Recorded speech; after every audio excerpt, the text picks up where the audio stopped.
ചെയ്തത്. മറ്റൊരു കാര്യം പറയാനുള്ളത്, ഞങ്ങൾ ആവശ്യപ്പെടുന്നത് അന്യായമല്ല. ഇവിടെ ഇത് നമ്മൾ കൂടിയിരിക്കുന്നത് ഒരു അന്യായവും ഞങ്ങൾക്ക് നടപ്പിലാക്കി തരണം എന്ന് പറയാൻ വേണ്ടിയിട്ടല്ല.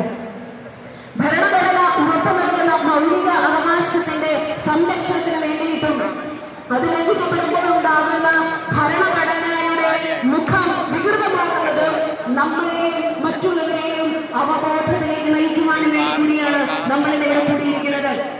പ്രിയപ്പെട്ടവരെ, ആർട്ടിക്കിൾ 21 ഭരണഘടനയുടെ 21 ആർട്ടിക്കിളിൽ പറയുന്നു റൈറ്റ് ടു ലൈഫ്, മനുഷ്യന് ജീവിക്കാനുള്ള അവകാശം. ഞാൻ അതിലേക്കൊന്നും കടക്കുന്നില്ല.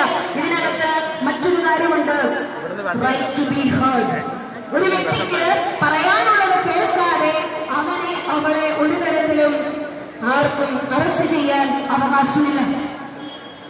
ഇത് പറയുമ്പോഴാണ് ആ സ്ത്രീ, ജ്യോതി ശർമ്മ എന്ന് പറയുന്ന സ്ത്രീ, ഇവരോട് കുറെ ചോദ്യങ്ങൾ ചോദിച്ചു കഴിയുമ്പോ ഒരു വാക്ക് മറുപടി പറയാൻ വാതുറക്കുമ്പോൾ ഒരൊറ്റ തട്ടാണ്.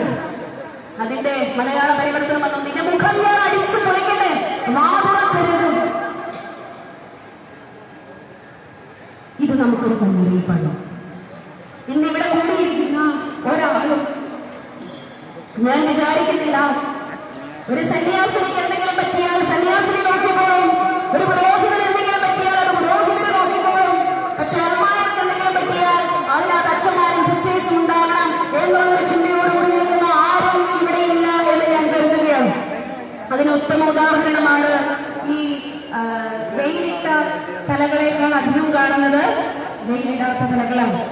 അതും വൈദിക വേഷധാരികളല്ലാത്തവരെക്കാൾ കൂടുതലുള്ള, അവരെക്കാൾ കൂടുതൽ വൈദിക വേഷം, സന്യസ്ത വേഷം ധരിക്കാത്ത ഞങ്ങളുടെ മാതാപിതാക്കളും ഞങ്ങളുടെ സഹോദരി സഹോദരങ്ങളുമാണ്. പ്രിയപ്പെട്ടവരെ, നിങ്ങളോട് ഞങ്ങൾ നന്ദി അറിയിക്കുകയാണ്. ഇടയിൽ വെച്ചാൽ ആളുകൾ വരുമോ ഇല്ലയോ എന്ന സംശയമുള്ള ആർക്കെങ്കിലും ഉണ്ടെങ്കിൽ അവർക്കുള്ള ഉത്തരം കൂടിയാണ് ഈ തൊടുപുഴയിലെ കത്തോലിക്ക സഭ. ഈ സഭ നമ്മുടെ മാതാവാണെന്നും ഈ സഭയെ അടിക്കുമ്പോൾ അച്ഛനെ മുഴുവൻ വേദനയേൽക്കുമെന്നുമുള്ള മുന്നറിയിപ്പ് കൂടിയാണ് ഈ വരവ് എന്നത് വളരെയധികം സന്തോഷം തരുന്ന ഒരു കാര്യമാണ്.